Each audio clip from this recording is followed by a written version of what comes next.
बपी साहब, हुकूमत का तो कोई लेना देना नहीं है, अदालतों से इंसाफ मिलेगा और आप लोग बाहर आ जाएंगे। मैंने कहा वाकई इनका कोई लेना देना नहीं है, और इनका किसी चीज से कोई लेना नहीं। इनको तो यहाँ के इस कुर्सी पे बिठा के दे उस कौम के ऊपर नाफिज कर दिया गया, जैसे एक ऑर्डर कॉन्स्टिट्यूशन 27th अमेंडमेंट है ना, ये हुकूमत भी ऐसे एक अमेंडमेंट के तौर पर पूरे कौम पे बिठा दी गई, कबूल करो। मैंने तो सुना 28वीं तरमीम में राणा साहब की तस्वीर भी छाप रही है बीच में। No idea, but the thing is थोड़ा सा लेट्स ये पाकिस्तान में कौन सा इंसाफ है। अब ये अदालतों की बात की, जिस मुल्क में जजेस, हाई कोर्ट के जजेस में छोटे सिविल जज की बात, वो खुद यहाँ पे तालिब हो इंसाफ के, उसमें हम जैसे लोगों को क्या इंसाफ मिल सकता। हाई सिक्योरिटी रिस्क की बात कर रहे, यकीन करें मैं मुस्कुरा रहा था इस बात के ऊपर। इमरान खान को जो हाई सिक्योरिटी रिस्क कह रहे हैं, ये वो लोग कह रहे हैं जिनका अगर आप 1999 में कारगिल उठा के, तो सबसे पहले परवेज मुशर्रफ स्टेटमेंट दी थी कि मैंने नहीं किया, इस फौज ने किया, डायरेक्टली अपनी जात को बचा लिया। हमें वो हाई सिक्योरिटी रिस्क कर लिया जिसने बरखा दर को इंटरव्यू दिया था, पाकिस्तान की सारी तबाही ये जर्नैल कर रहे हैं। हमें वो हाई सिक्योरिटी रिस्क कह रहा है जिससे नरेंद्र मोदी को अपने घर 3 दिन शादी के लिए बुलाया था, वो हमें बैठ के रहता है। हमें वो हाई सिक्योरिटी रिस्क करे, जैसे मुंबई हम लोगों की बात कहा था, अजमल के साथ वो उस जगह पे रहता है, ये हमारा पाकिस्तानी हजूर भाई ना जाना हम है। और वो हमें कहता है जो गुजरावाल में कहते थे कि यह पाकिस्तान में दहशत, जिसके पीछे वर्दी है वो नारा इन्होंने मारा था, ये हमें हाई सिक्योरिटी रिस्क कह रहे हैं। हमारा एक ट्वीट, उस वक्त आप इनको गद्दार कहते थे ना, अब आपने रियलाइज किया कि कहीं ना कहीं मैं फिर अगेन कहता हूं, हमसे गलती हुई है। हमने जिंदगी में एक दफा हुकूमत की, हजूर 18 से लेकर 21 तक, 18 में हम हुकूमत में आए थे, 19 में हमारे खिलाफ वारदात स्टार्ट हो गई थी। मार्च 19 में बाजवा साहब को जन आसिफ, जो क्या कहते हैं, ख्वाजा आसिफ को कहा था आओ पंजाब की हुकूमत चेंज करते हैं, इमरान खान गिराते हैं। 6 महीने तो हमें चलने नहीं देगा, उसके बाद हमारे खिलाफ कॉन्स्पिरेसी तैयार होगी। तो हम तो अपना सबक सीख चुके हैं, 1 पेज पॉलिसी, हम तो बड़ा राजी और रज चुके हैं इस मामले से। This is the 3rd time they are doing it. Are they learning and lessons? मैं आज समझता हूं पॉलिटिकल फोर्सेस को बात करनी चाहिए, बट समहाउ जो बेनिफिशियरी है ना वो डर जाता है। ओहो, अगर इमरान खान से बात कर ली, और जैसे -1 पे एतराज है, हमारा तो अल्टीमेटली बात इमरान खान की है ना, अगर इमरान खान बाहर आएगा तो इसका सिस्टम निजाम बच पाएगा? उसमें जो बेनिफिशियरी है वो ultimately I can understand, originally वो बेचारा परेशान होगा कि कहीं मेरा नुकसान ना हो जाए। तो ये खौफ है जो इनको डर लगता है कि अगर इमरान खान तो हमारी कुर्सी ना चली जाए।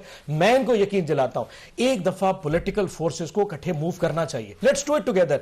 और ये नहीं इसलिए नहीं कि हम हुकूमत से बाहर बैठे हैं, हम कोई इमरान खान को, वजीर आजम को हमारा कोई ख्वाब नहीं है। यस, इस मुल्क में कुछ तो ऐसा इंसाफ हो जिसको देख के एक पाकिस्तानी कहे यार मैं इस मुल्क में रहना चाहता हूं, इस मुल्क में मेरे बच्चे जी सकते हैं, मेरे बच्चे सर्वाइव कर सकते हैं, उनको उठा के लेकर ना जाए, मैं ढूंढता फिरूंगा, उनकी मां ना ढूंढती फिरे मेरा बच्चा किधर चला गया।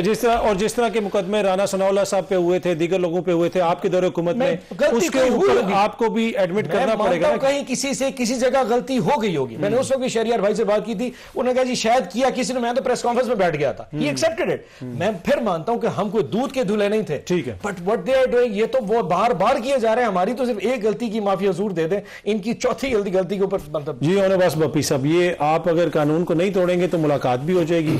और आपके चेयरमैन साहब ये भी कह रहे हैं कि अब हम ऑलमोस्ट रिक्वेस्ट कर रहे हैं हुकूमत से हमारी मुलाकात करवा दी जाए, विच शोज कि आपकी पॉलिटिक्स जो है वो नाकाम हुई है, तो चीजें यहाँ पे पहुंची हैं। मैं एग्री नहीं करूंगा with all due respect sir. अगर आर्टिकल 265 जो भी ये प्रेजेंट रूल पढ़ा रहे हैं, अगर ये इमरान खान साहब के ऊपर लागू कि इस वजह से उनकी मुलाकात नहीं, कि वापसी के ऊपर कोई बयान देते हैं, ये पॉलिटिकल स्टेट, तो बुशरा बीबी की आज तक आपने कोई स्टेटमेंट सुनी? बुशरा बीबी के बच्चों की मुलाकात उनसे भी बंद कर दी है, उन्होंने तो कोई ट्वीट नहीं किया ना आज तक, कोई पॉलिटिकल बात नहीं की। पिछले 3 महीने से बुशरा बीबी के बच्चों की मुलाकात भी नहीं हो रही। सो यहीं पे जो इनका अपना एक बनाया हुआ मफरूजा है वो वहीं पे निगेट हो गया, नंबर 1। नंबर 2, मुझसे किसी ने पूछा जी खान साहब इतनी सख्त बातें करते हैं, ये उनको, मैंने कहा यार जस्ट इमेजिन, आप और मैं तो इस कमरे बैठे ग्रीन टी बैठे पी रहे हैं और एक्सप्रेस के चैनल में बैठे, इमेजिन हिम कि एक बंदा 2.5 साल से जेल में हो, उसकी अपील 9 महीने से इस्लामाबाद हाई कोर्ट में जज लगाने को तैयार ना हो, उसकी बीवी उसी अदालत जेल में जिसमें वो है वहां से पिछले 2.5 साल में उसके साथ हो, और उनकी आपस में मुलाकात ना होने पाती। और उसको जब इतना उसकी बहन आके बताया कि मैं तो आई हूं, वो जो दूसरी बड़ी वाली बहन है ना, उसको पिछले हफ्ते उन्होंने बालों से घटीसा था और बहुत सारा गंदा पानी फेंक, जिसकी उसकी आंखों की ना वो बड़ी एलर्जी भी हो गई थी। तो व्हाट डू यू थिंक, वो आपको दुआएं देगा? काज़मी साहब माजरत के साथ, उसकी जगह इमरान खान की जगह मैं होता ना, ये जज्बात थोड़े थे। आप उस शख्स से पूछिए जो एक खामन भी है, जो एक भाई भी है, जो एक बाप भी है, जिसके बच्चों से बात नहीं कराई जाती। आप उसकी इमेजिनेशन कर सकते हैं कि यार जी This doesn't work like it. Try to think as a human. हम एक बॉक्स में डब्बे में बंद हो जाते हैं, कहते हैं जी इमरान खान ने ये कुछ कर दिया और इमरान खान ने जो कुछ करना है जो आपने किया, कैन यू इमेजिन दैट? अब वो शख्स कह रहा है कि मेरी अपील लगा दें, यहाँ अपील सुनने की तैयारी। मिनिस्टर साहब ने कह दिया कि मुलाकात नहीं होगी, जस्ट क्योंकि ये कानून है जो अमेरिका ने वेनेजुएला में किया। पर देखें ना, अमेरिका ने तो वेनेजुएला, हमें भी ऐसे लग रहा है कि ऐसे उठा के ले जाए, there is nobody asking for it, कोई दुनिया क्वेश्चन नहीं कर सकता। यूरोप चुप करके बैठ के बोल नहीं सकते, खबरदार ये ना कहीं डेनमार्क से ग्रीनलैंड न खींच ले। हर बंदे को अपनी, कहीं यूक्रेन की जनाब वो टेरिटरीज पे रशिया पूरा नाफिज है, पाकिस्तान में भी ऐसा है, कोई बात करने को तैयार नहीं, मीडिया पे बात करने को तैयार नहीं। मैं 3 दफा इमरान खान साहब का नाम लूंगा, आपका चैनल बंद हो जाएगा। नहीं कोई आप 5 दफा ले चुके हैं। इस पाकिस्तान में कोई टीओआरस नहीं है। ये जो आर्टिकल 265 जो भी एक चीज सुनाई, ये आपको और मुझे और लोगों को इसमें बपी साहब देखें ना, जो आपके अपने चेयरमैन साहब हैं वो ये कहते हैं हमारे अपने लोगों का कसूर भी है जिसकी वजह से ये मुलाकातें रुकी हुई है। तो कहीं ना कहीं कोई आपका भी तो कसूर हो सकता है। चले ये बहुत बुरे हैं, कभी आप लोगों ने ये सोचा कि शायद कुछ हमारा भी मसला उस पर भी हम सोचें? मैं जब किसी टॉक शो पे जाता हूं, मुझसे को पूछता है कि आपकी हुकूमत की गलती है, बताएं। मैं कि सबसे बड़ी गलती है 1 पेज एजेंडा, 1 पेज के ऊपर हमें गलतियां की, हम उस वक्त आज भी करते हैं।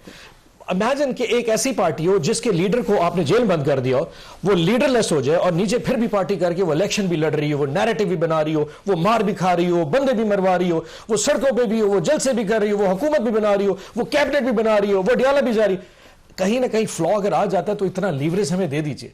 हम कह जाते हैं may be at the heat of the moment minister Gaur बाहर खड़ा हो, पिछले 8 महीने से वो आ रहा है, अपने चेयरमैन, अपने बानी चेयरमैन से मिलने की आ रहा है, उस पर किसी स्टेटमेंट पूछी, गुस्से में, नफरत में, किसी भी चीज उसने एक स्टेटमेंट दे दी, पकड़ लिया जी देखे गौर भीख मांगने की बात कर रहा है। गौर भीख नहीं मांग रहा, दैट्स अ फ्रस्ट्रेशन।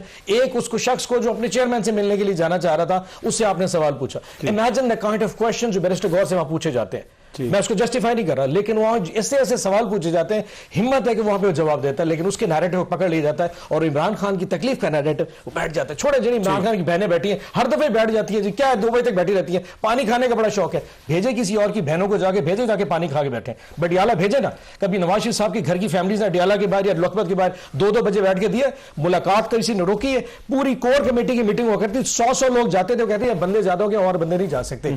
हमें वो भाषण वो देते हैं जो खुद वहां पर ये काम करते रहे। It doesn't make any sense. थोड़ा सा सोहेल अफरीदी अब कराची जा रहे हैं, पहले वो लाहौर गए थे।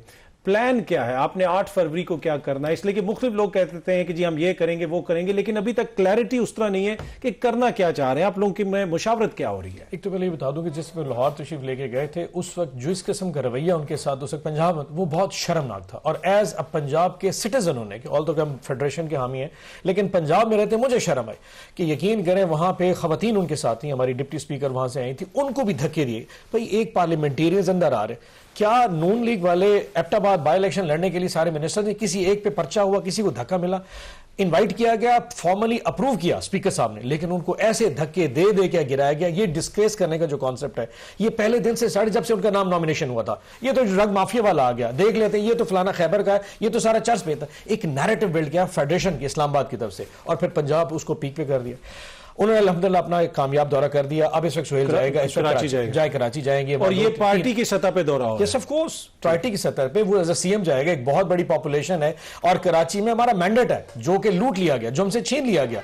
कराची की सारी सीटें हमने जीती थी जो कि छीन के उन्होंने फिर बांट के आपस में बांट ली। तो वो कराची जाएंगे अवाम। मुझे बड़ी खुशी है कि सिंध हुकूमत ने इसको वेलकम किया। नासिर शाह की स्टेटमेंट भी आई है, सीएम की स्टेटमेंट भी आई है, और आई एम श्योर उसकी वजह से नून लीग बहुत परेशान होगी और अरबाब इक़्तिदार भी बहुत परेशान है, क्योंकि अल्टीमेटली इसका खौफ होगा आप जितनी हमें स्पेस दे रहे हैं, और सिंध में अगर हमें पॉलिटिकल स्पेस मिलती है, अल्टीमेटली नून लीग इस वक्त परेशान भी है। सो हम आहिस्ता आहिस्ता बिल्डअप कर रहे हैं और ये बिल्डअप 8 फरवरी की तरफ जा रहा है। 8 फरवरी पे पॉलिटिकल कमेटी ने फैसला करना है और आई एम श्योर कि उनका एक प्लान बड़ा वाज़ेह हो जाएगा कि फरवरी के फर्स्ट वीक से फिर चीजें आहिस्ता आहिस्ता बिल्डअप होंगी और आप भी देखेंगे कि खौफ इनकी तरफ भी आना शुरू हो जाए। और बहुत स्ट्रैटेजी हमने बना रखी है।